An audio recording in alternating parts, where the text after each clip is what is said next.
What's up, gamers? This your boy Launchpad1412. Excited to be back with some NBA 2K14 gameplay. I got an online ranked match here against a random opponent. Going against the NBA champions, the Miami Heat, two-time champions, LeBron James, Dwayne Wade, Mario Chalmers and company. I got OKC, my favorite team, Oklahoma City Thunder. Got Kevin Durant, Russell Wilson and company. Definitely some solid gameplay, but don't pay attention to do pay attention to the gameplay, but I'm not going to talk about the gameplay. That's what I meant to say. I'm not going to talk about the gameplay, but I'm actually going to break down a couple teams like I said I would. I'm going to break down the Miami Heat and the Houston Rockets. So that's two breakdowns for the day. If I have time, I will do a Knicks breakdown, but if I don't do a Knicks breakdown in this video segment, I will do it in the next NBA 2K14 segment. If you feel, and definitely feel free to post a comment, whatever you guys want as far as how you feel about what I've said, whether you agree or disagree.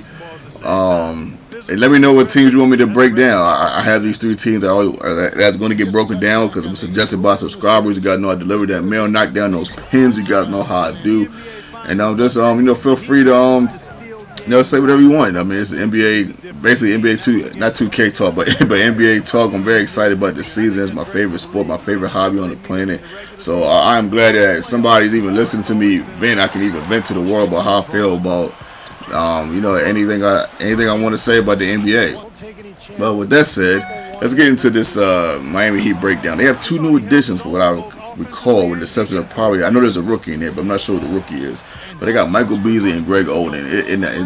In my opinion, even though they do lose Mike Miller, this just makes this team even more devastating. Michael Beasley got a nice jump shot. Golden, he's nice in the middle. If he stays healthy, if Greg Oden can stay healthy and give them about 10 to 12 points a game, maybe 7 to 8 rebounds a game, oh my goodness. It just makes this team so scary. It's like almost, his team really has no flaws, and you know why? Because they got LeBron James. And I'm not saying that because he's the king or nothing like that. I'm saying that because he has a very high IQ. A lot of people look at the game, they look at the flashy parts of the game, but they don't understand the simplistic brilliance of the game. And LeBron brings, he brings a very intellectual, a very high IQ, man. He's a beast as far as knowing when to pass the ball, when to shoot the ball.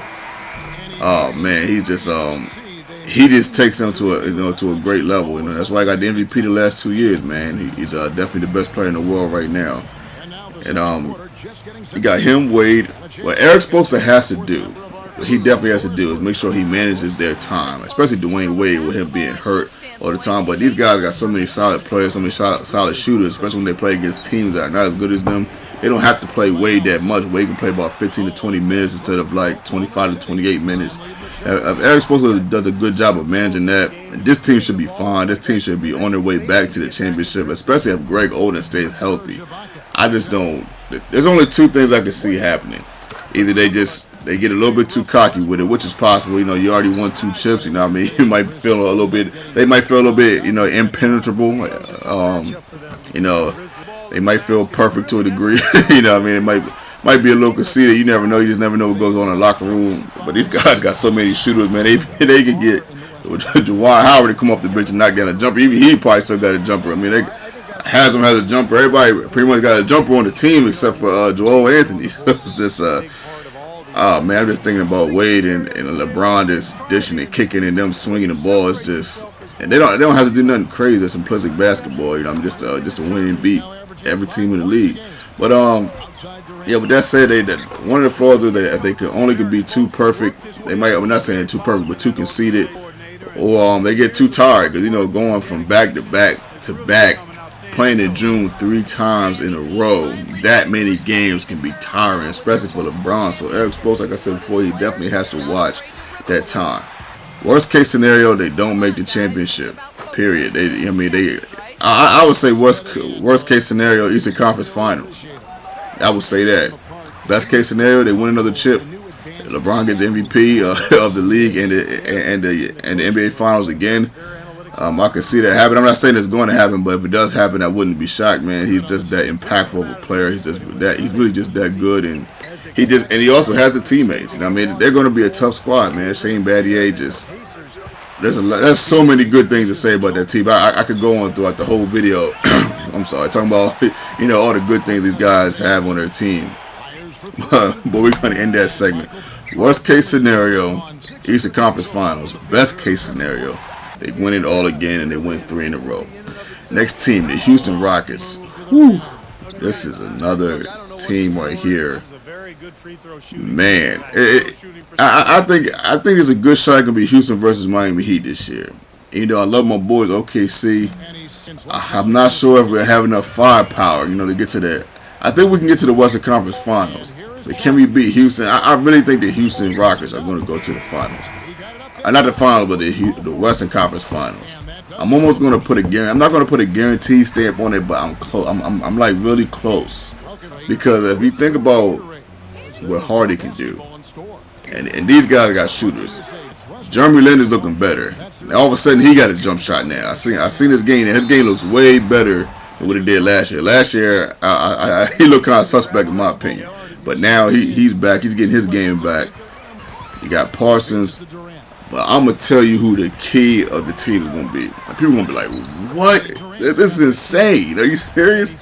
Some guys were like, man, are you really serious, man? There's some guys arguing with me about it the other day with debate. I really don't argue with people. I talk a little bit too calm to argue with people at any rate.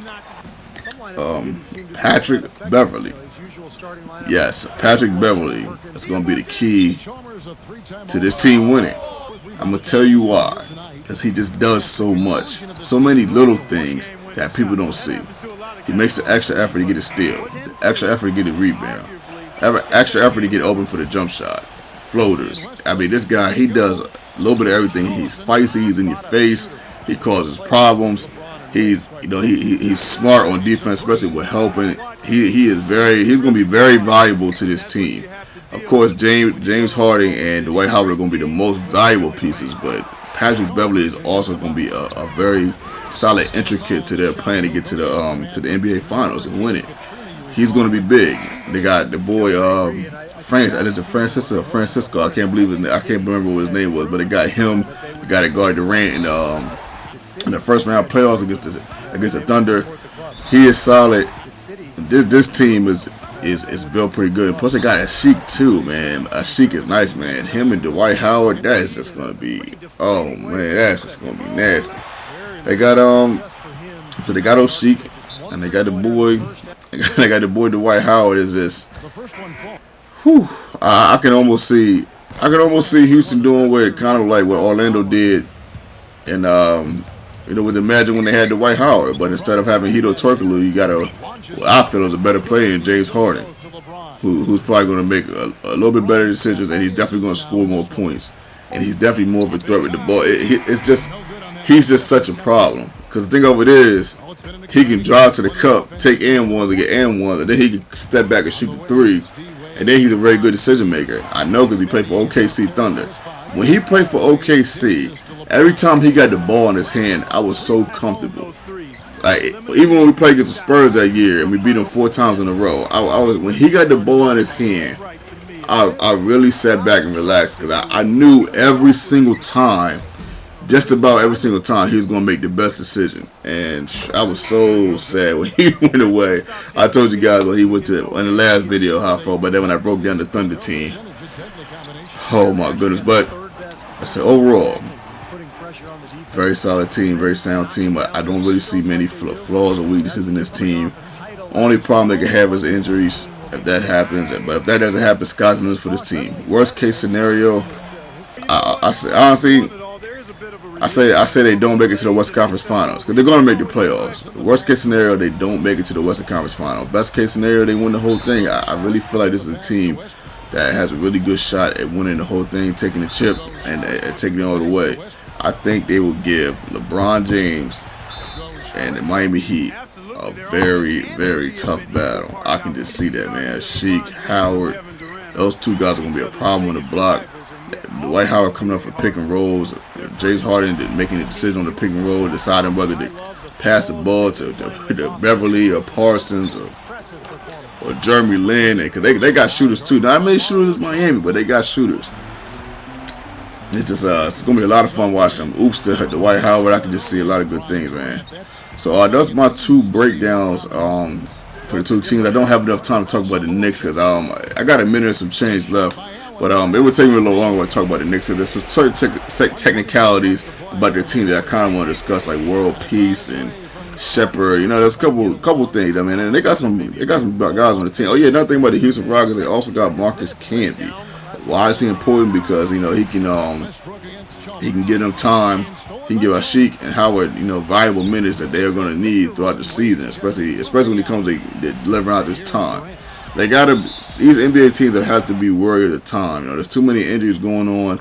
And there's too many things that can, as far as them playing for so long, that can affect the future of the franchise. So you definitely have to be worried at the time, and guys like Marcus Camby that can give you valuable minutes and not making sure that the lead is not going to be blown, or making sure that the guy is going to be that's really good on the block and solidly defended.